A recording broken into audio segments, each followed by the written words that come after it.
Hi friends, ఈరోజు అయితే ఒక మంచి రెమెడీ అయితే తెలుసుకుందాం. ఇది అందరికీ బాగా యూజ్ అయ్యే వీడియో అన్నమాట. చాలా మందికి యూస్ఫుల్ గా ఉంటుంది. సో ఏంటంటే హెయిర్ ఫాల్ ని తగ్గించడానికి ఒక మంచి హోమ్ మేడ్ షాంపూ అన్నమాట. సో ఇది హెయిర్ అనేది సిల్కీ షైనీ అవ్వడానికి కూడా బాగా యూజ్ అవుతుంది. సో ఈ వీడియో ఏంటంటే మీకు క్లియర్ గా తెలియాలంటే ఎండ్ వరకు పూర్తిగా చూడండి. సో ఇప్పుడైతే ప్రాసెస్ స్టార్ట్ చేద్దామా. ఈ హోమ్ మేడ్ షాంపూని మనం రెడీ చేసుకోవడం చాలా ఈజీ అండి. ముందుగా ఏంటంటే కొన్ని రైస్ ని తీసుకొని బాగా బాయిల్ చేసుకోవాలి. ఒకసారి వాష్ చేసేయండి ఫస్ట్ అయితే. ఆ తర్వాత మనం బాయిల్ చేసేసుకోవాలి. ఎంత అంటే ఒక 10 to 15 minutes అలా బాయిల్ చేసేసుకోవాలి.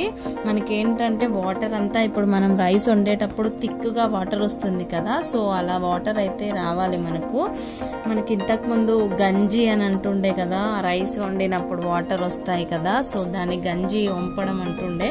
సో అలా వాటర్ అయితే థిక్గా మనకు రెడీ అవ్వాలి.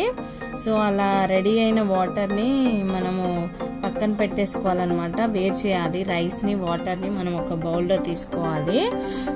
చూడండి నేనైతే ఇలా ఒక బౌల్లో తీసేసుకున్నాను.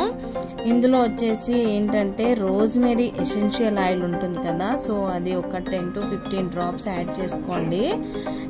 ఇంకా నెక్స్ట్ వచ్చేసి మనం దీంట్లో యాడ్ చేయాల్సింది గ్లిజరిన్ అండి. కొద్దిగా గ్లిజరిన్ యాడ్ చేసుకోండి.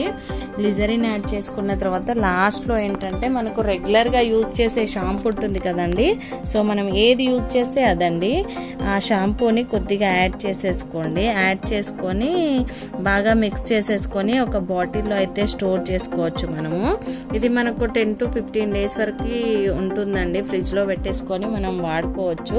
దీనివల్ల మనకు అన్ని ఏంటంటే హెయిర్లో ఉన్న డాండ్రఫ్ తగ్గడానికి, హెయిర్ స్ప్లిట్స్ కూడా తగ్గిపోయి హెయిర్ సిల్కీ షైనీ మంచి హెల్తీగా అవ్వడానికి షాంపూ బాగా యూజ్ అవుతుంది. బయట దొరికే మనకు కెమికల్ షాంపూల కన్నా ఇది చాలా బాగా యూజ్ అవుతుందండి.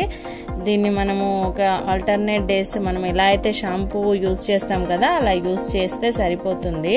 ఖచ్చితంగా 100% రిజల్ట్ అయితే ఉంటుందండి. కాకపోతే మనం ట్రై చేయాలి. ట్రై చేస్తే ఏదైనా రిజల్ట్ అనేది తెలుస్తుంది కదా మీకు. సో ట్రై చేసి ఎలా ఉంది అనేది ఖచ్చితంగా కామెంట్ చేయండి.